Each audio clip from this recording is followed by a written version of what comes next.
Hi there, I'm Kelly Hyde-Brader, and this is Lenawee. We have our cameras in the hands of our student reporters all around Lenawee County to get a first-hand look at the incredible experiences right here in our Lenawee community. For our first story, we're sending it to Sand Creek to see how they're celebrating the accomplishments of their outstanding FFA program during this year's National FFA Week.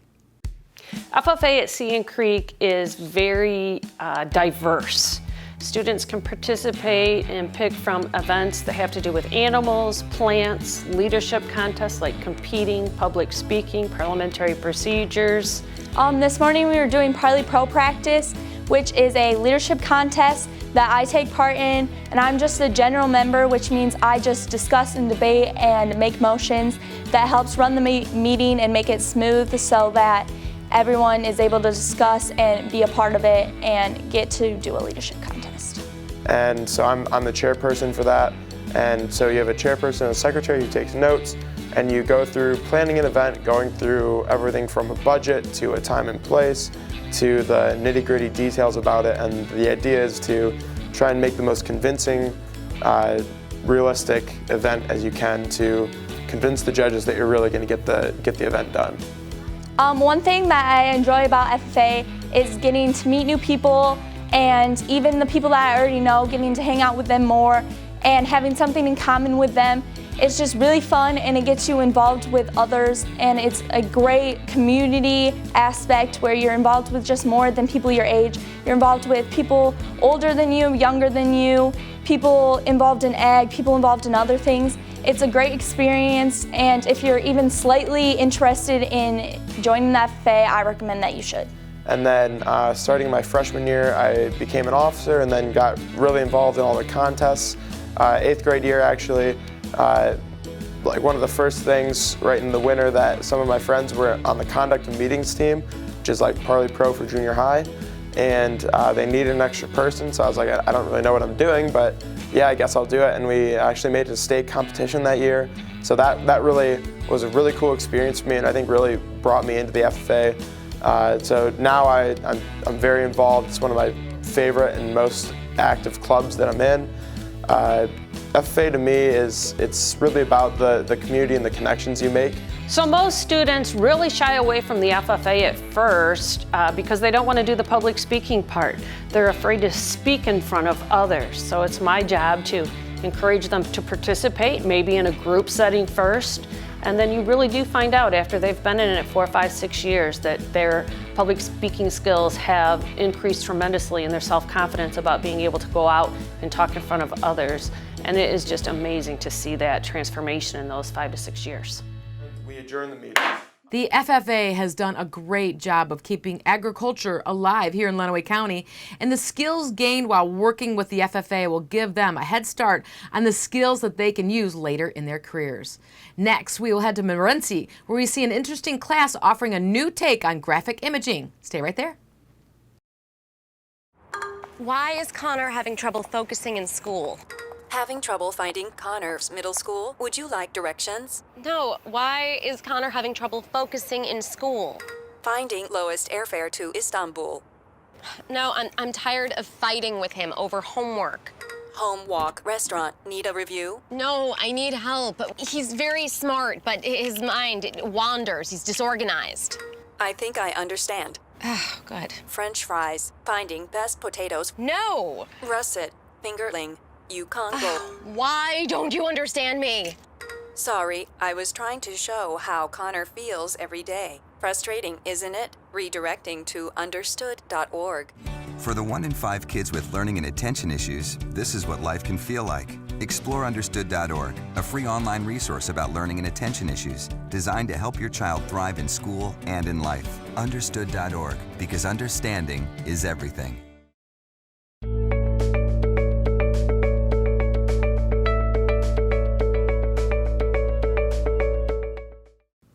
Have you heard of mandala before?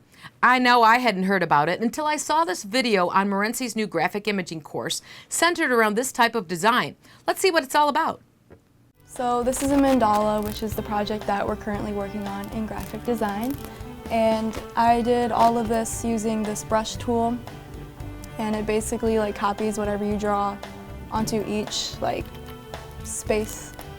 Currently, the program that we're using is Adobe Photoshop and Illustrator, one of the best programs out there, I think. But since this is our first year, we're just kind of doing the basic skills. We do a lot of pen work. Currently, we're doing a project with mandalas and figuring out how to do symmetry and what colors work together and how different shapes work well to make, you know, a nice looking mandala. Well, the pen tool, you can select the areas you would like to use. There's different websites you can use also to find different areas of things that you want. And then I would just edit those into the pen tool, and they come through in each area I wanted them. Most students had no idea about this. We've done like Google Drawings. That's how we started this class out. You know, and that was great for a while, but I mean, when you get into the Photoshop and like Illustrator, it's just, I mean, this is what professionals use.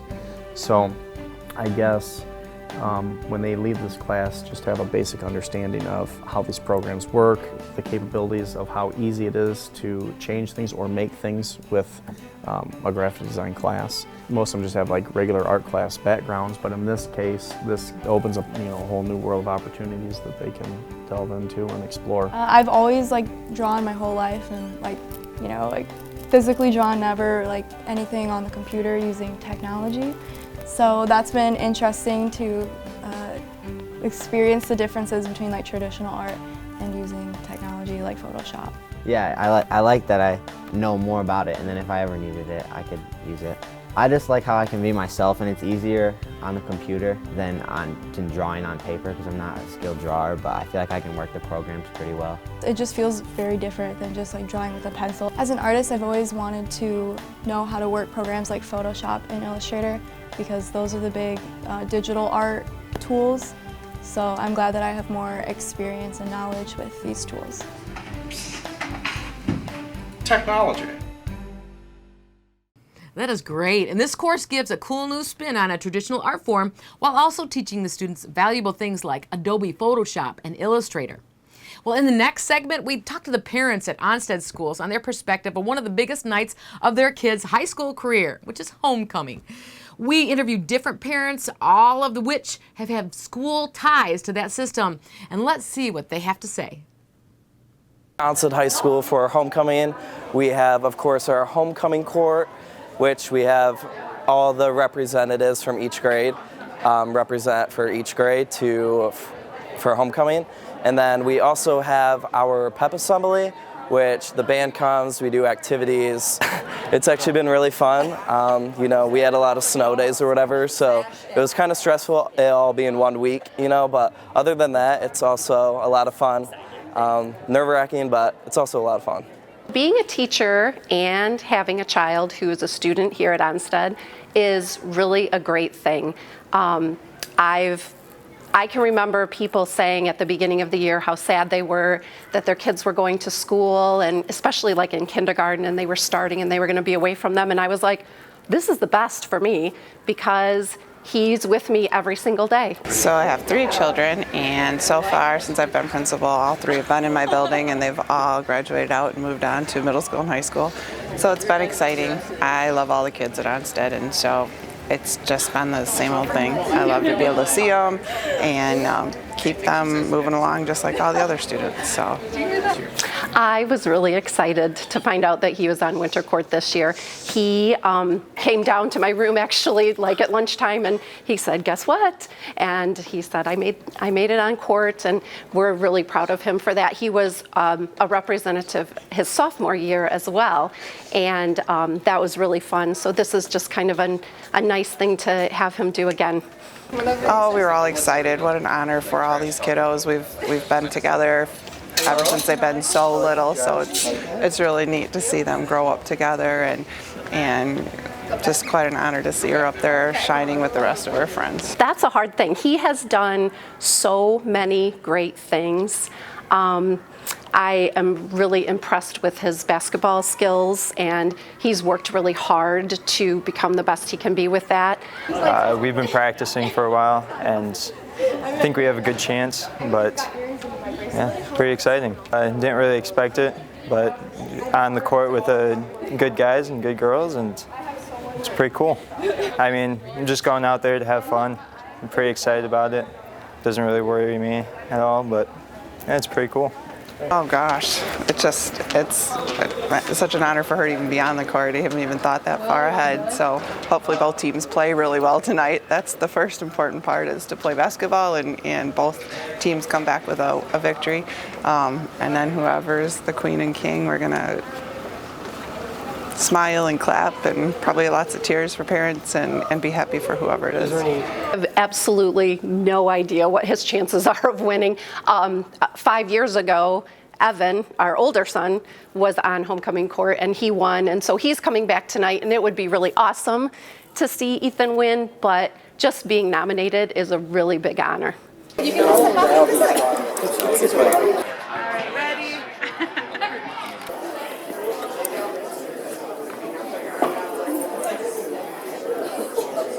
Well, that was great.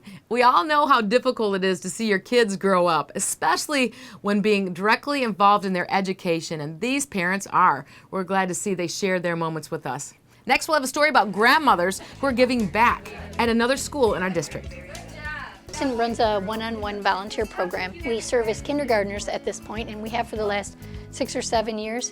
They work one-on-one with a volunteer from the community, and they come to us 4 days a week for approximately 25 to 30 minutes of lessons. I retired, but I wasn't really ready, to stay home.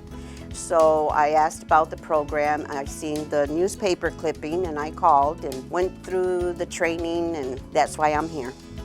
I think the program fills a need that you can't get in an ordinary classroom. I used to teach in a high school, and so I always assumed that everybody, when they got to 9th, 10th, 11th grades, already knew what they needed to know. I've learned that preparation is so important all the way through, and I can see the difference it could have made for some of the high school students that I had.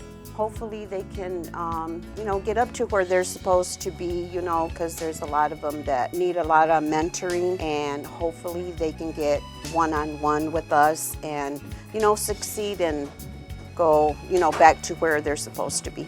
It's so easy for a child not to be heard, not to be able to express what they don't know. This program has a way of bringing that out, and without that intervention, they're not able to complete what they need to know in kindergarten, and then without knowing what they need to know in kindergarten, if they're on to first grade, then they are continually losing out on what they need to know. And I think it can really change their learning and their education for their whole lives. So I think it's a crucial program. It's a volunteer program, and to me, it's something for the foster grandparents that, still want to be active and, still mentor kids. I know that I'm preparing them for their future. In Madison, we've been lucky enough to have the support of our administration and the school board to continue this program. As you can see, our volunteers gain as much as the students do. It's a time for them to stay busy, stay connected to education. Most of them are here because they love children. And then the children who may have a lack of support in their home or just need a little boost for kindergarten, we see a lot of it is just a little boost, but they form a really nice bond. Sometimes we lose kindergartners who have gone up to where they need to be after the first semester, and I'm happy and I'm sad. I'm sad that I'm not going to see them anymore because they become like your friends. You know that you're making a difference in their lives, but at the same time I'm happy that they're able to move on and they're able to keep up with their grade level. We can always use more volunteers. We are always coming up a little short here and there. It is a hard commitment when you're asking someone to give a year, 1 day or 2 days or 3 days, and in the case of our grandparents, 4 days a week to volunteer to help students out. I can tell you that there is a lot of brilliant minds working behind the scenes to try to improve the growth of our students. Madison School has been a school where my children have grown up, and now my grandchildren are here, and they really look out for our children's needs, all of them. So I guess I'm a big Madison fan in that way.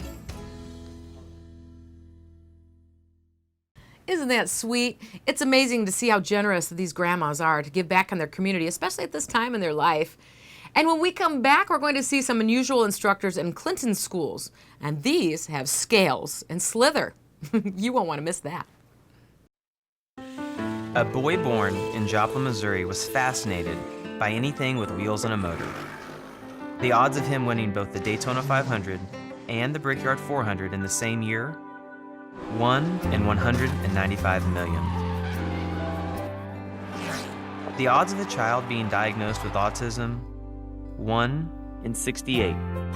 I'm Jamie McMurray, and my niece has autism. Learn more at autismspeaks.org/signs. The odds of this boy achieving his dream in fashion? 1 in 23 million. The odds of having a child diagnosed with autism? 1 in 68. I am Tommy Hilfiger. Learn more at autismspeaks.org/signs.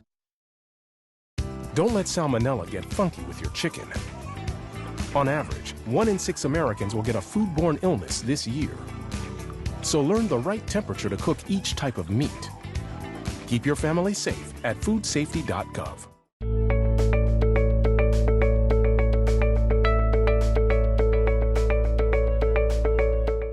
Welcome back. Our teachers find very innovative ways for our students to explore their education. That's the passion these teachers have here in Lenawee County in our district. And in Clinton, they are letting snakes help students learn about their habitat. I'm Jess, and this is my wildlife biology class with Mrs. Gilson. And this is our ball python. She's a female, and she's pretty old. She's small for her age. But this is the first year we've gotten snakes and reptiles. We've done some other stuff with other animals like the salmon and stuff, but it was real interesting because I personally am into snakes, and I kind of talked our teacher into it. This guy is part of the python family. He's a constrictor, so if you look, he holds on to me. And these guys are pretty known for being pretty docile. He's not too much of a harm to anybody, but he's our little buddy. But it's pretty interesting because, you know, when we first got these, you could see, you could definitely tell who was afraid of snakes and who wasn't afraid of snakes. And a lot of people get misconceptions about them and think they're evil and slimy and gross, but as you can tell, it's pretty dry and doesn't seem like it's biting me yet. Really, the only thing she's concerned about is staying warm and secure, so as long as you feed her and keep her warm, then you're all right. This semester we mainly come in here to take care of the fish and the snakes, and this is one of the snakes we have. This is a gopher snake. She's, really thin. She's pretty active. She gets a little crazy sometimes, but kind of just study a bunch of different animals.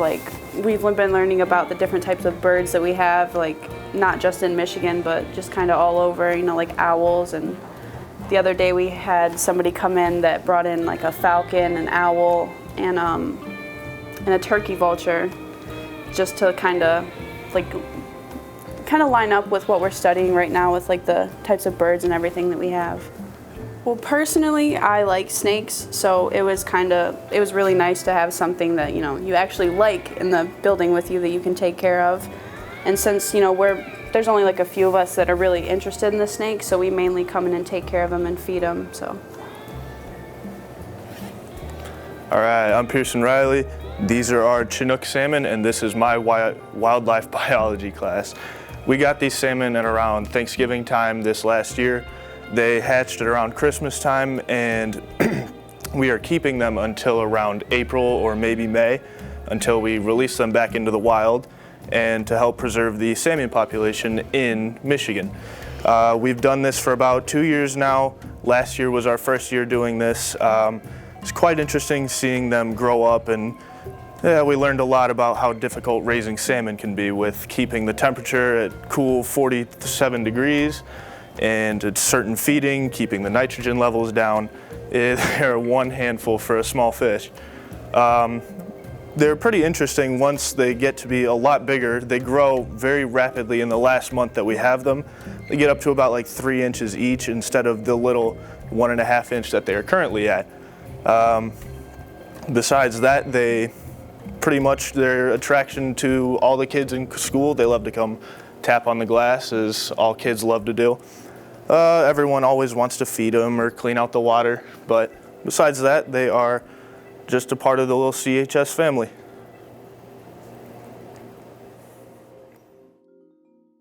Ooh, I think those students really loved that. Well, those are some great stories going on right here in Lenawee County. And as always, make it a great day, Lenawee.